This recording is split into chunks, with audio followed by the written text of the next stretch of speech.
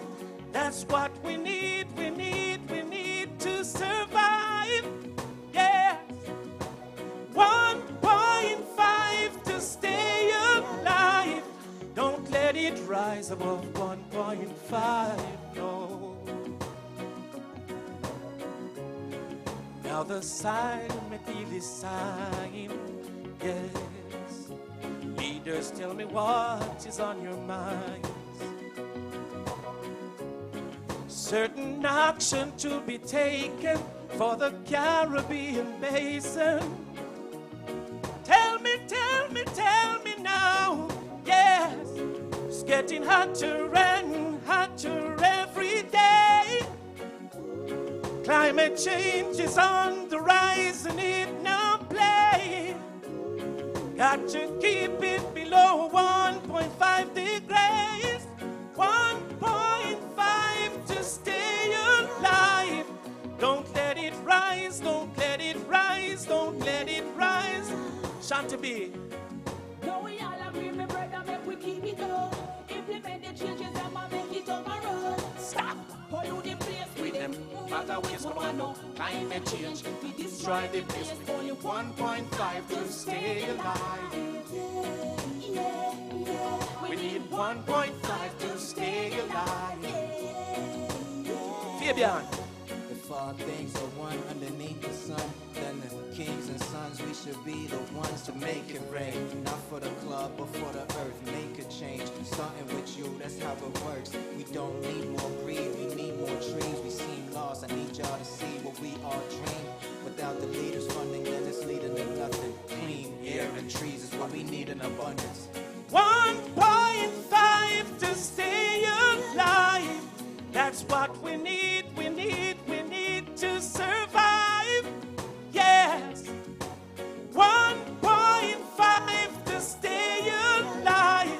Don't let it rise above 1.5, no.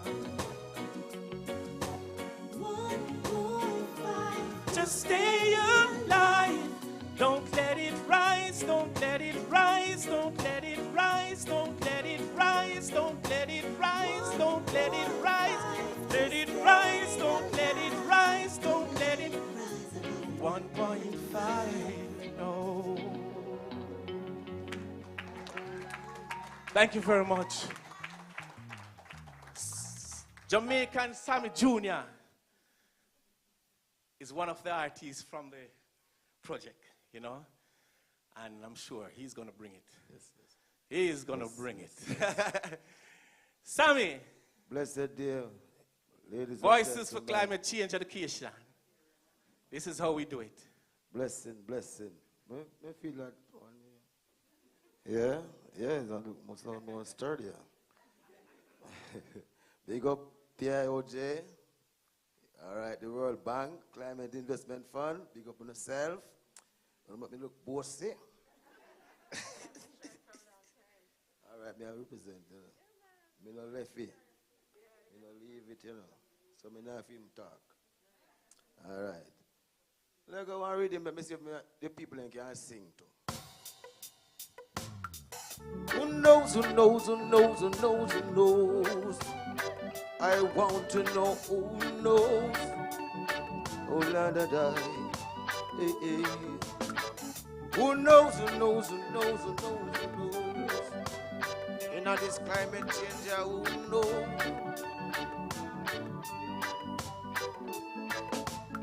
Who knows what tomorrow brings? In a world, few are survive. But all I know is just the way I feel. I And when it's real, I keep being alive. Lord God, but the road is long, long, and there are mountains in our way. Mother, let me sing it, you know. But we climb step every day, because love lifts us up where we belong. Yes, where the eagle cry up on the mountain high.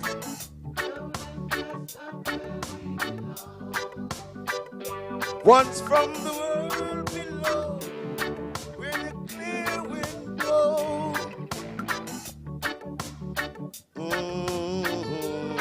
I wear the clear. Now watch your foot, you know.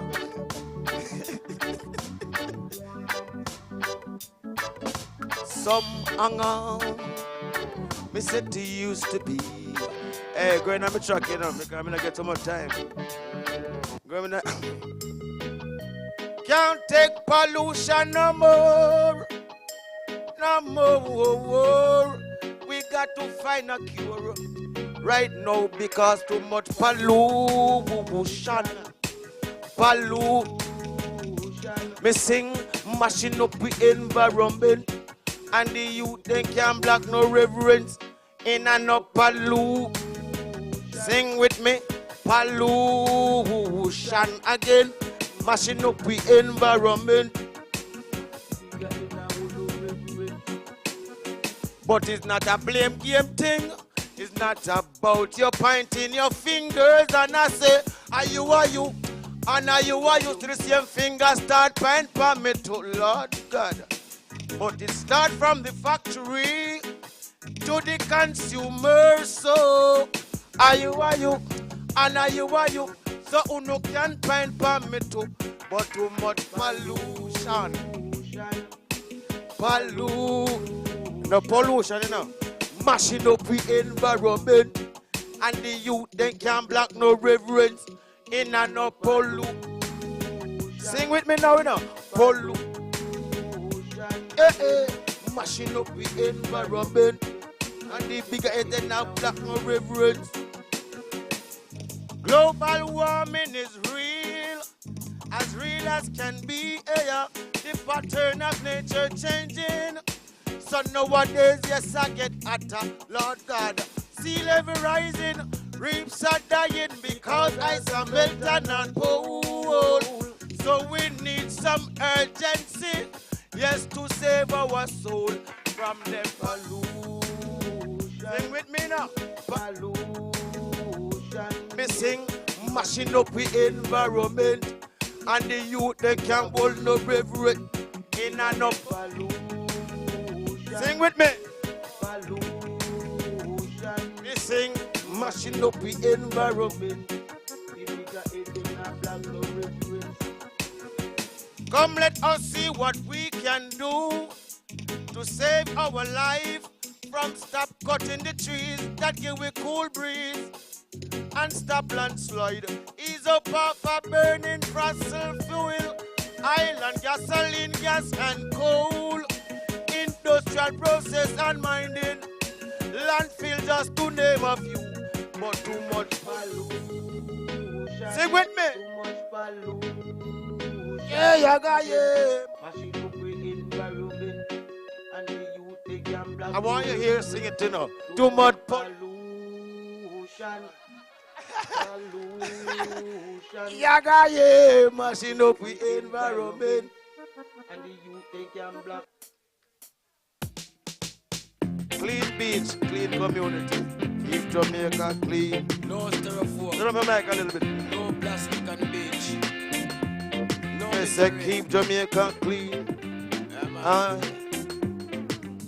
keep the beach them clean. Squeaky clean. So let's beautify Jamaica. Let's start with the beach. A clean environment that we seek. Me no want to swim in and no sea and no garbage just swim with me, no. So beautify our country. So when you come from picking it with your picking it, No left no garbage for me clean up. See the garbage bin, they go dispose it. And who you want, sick of we come kill. We talking to the whole and the youngs, man, you must be responsible. You cannot mess up the beach and left it dirty. I want people come clean. Sure. Beautify Jamaica. Let's start with the beach. A clean environment that we seek. Because me no want to swim in and no sea and no garbage to swim. Oh no, beautify our country. Anything they no want, they fling it down a beach. Black plate and fast, they fling it down a beach. All the whole fridge, they fling it down a beach. Iron stove and fan, they fling it down a beach. All the pampas, they fling it down a beach. They use condom, they fling it down a beach. In a scandal bag, they fling it down a beach. Fish go eat it and guess who eat it? Beautify Jamaica. Let's start with the beach. A clean environment that we seek.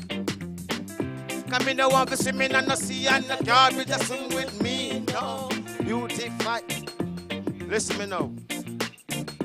Me no know no fishing in the sanctuary. No spear gun in the sanctuary. You can't bust a scuba diving in the sanctuary. You can't bust a boat riding in the sanctuary. Clean beach, you have clean water.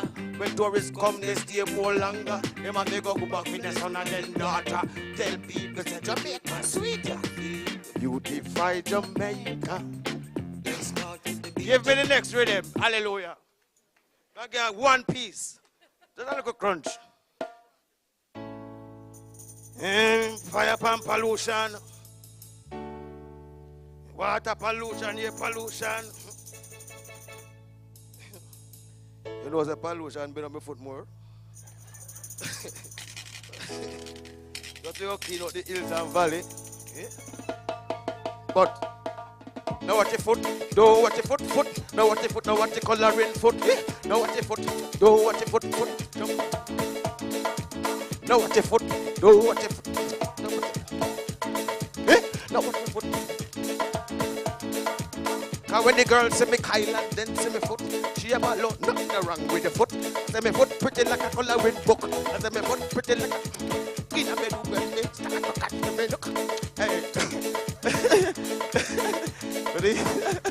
Alright, yeah. Not good.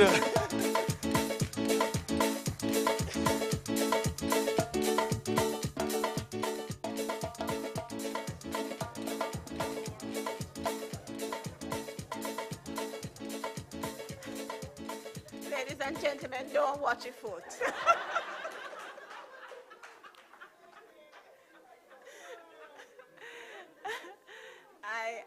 I really want to thank our Voices partners.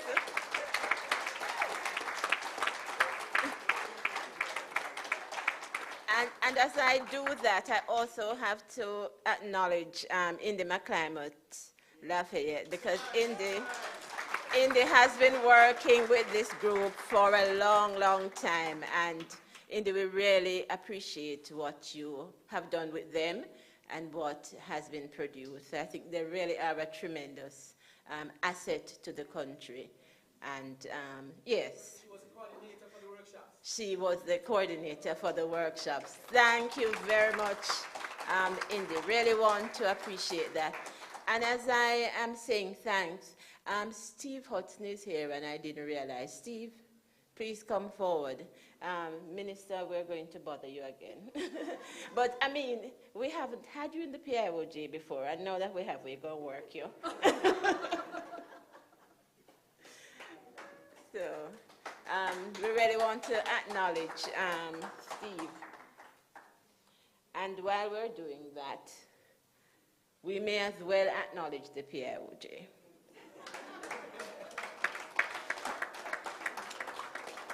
Thank you very much. So, yes. Since I thought the ceremony would have been so long, but you seem so comfortable, we may as well do everybody. So, Mr. Phillips, would you please accept an agency award from this project? The accounts branch, the entire corporate services, the entire PIOJ was always there for us. And yes. So we want to say thanks. So, Minister, we're going to invite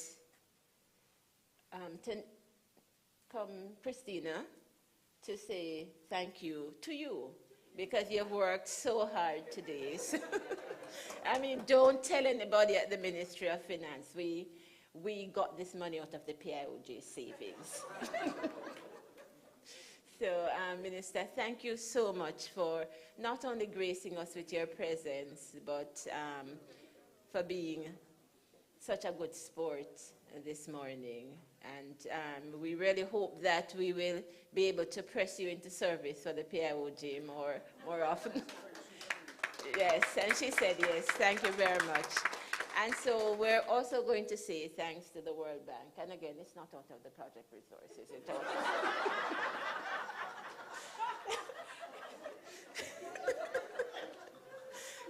to say thank you, Mr. Beckley. And where's Tanisha? Christina, you did the last one? Oh, so you will have to do this one. To say thanks to Mr. Beckley for being here this morning and for bringing greetings. Thank you so much. And ladies and gentlemen, I'm supposed to do some closing remarks, but I've been talking so much all morning and it's approaching noon. So I think perhaps I should scrap that. But really, just to say thank you so much to so many persons. I want to say a very special thanks to Kuya. I'm not seeing Kuya Onura, but Kuya and her team were responsible for the decoration of the room and, you know, for really setting things so that we would have a comfortable morning. So really thank you very much, Kuya. We also want to say thanks to Kayan Robinson. Kayan is also at the back, and she's been part of the resources in the PIOJ who have made this possible. And to Gwyneth Davidson. Gwyneth is not here, but she also, in the background, sought to put things in place for the streaming and all of those things, and our appreciation to all of you. The project really, really appreciates it, and thank you. Ladies and gentlemen, all of you who have served this project with distinction throughout the entire period of project implementation.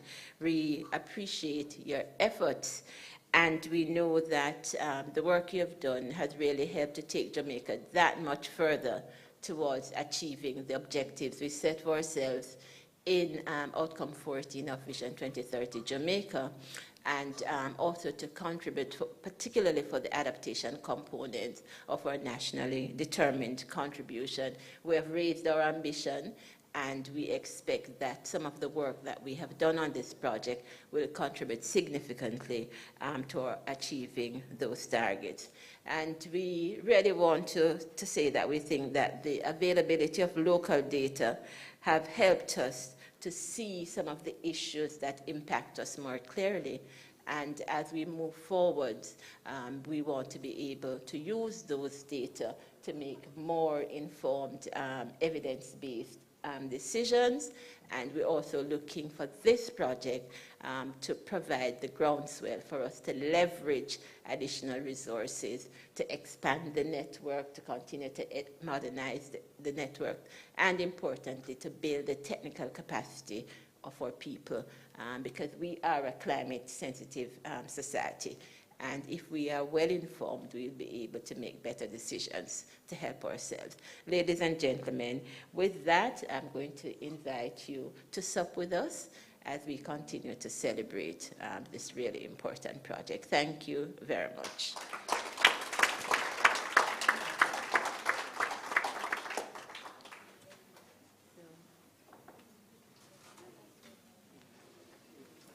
You're home? Your instructions. Thank you.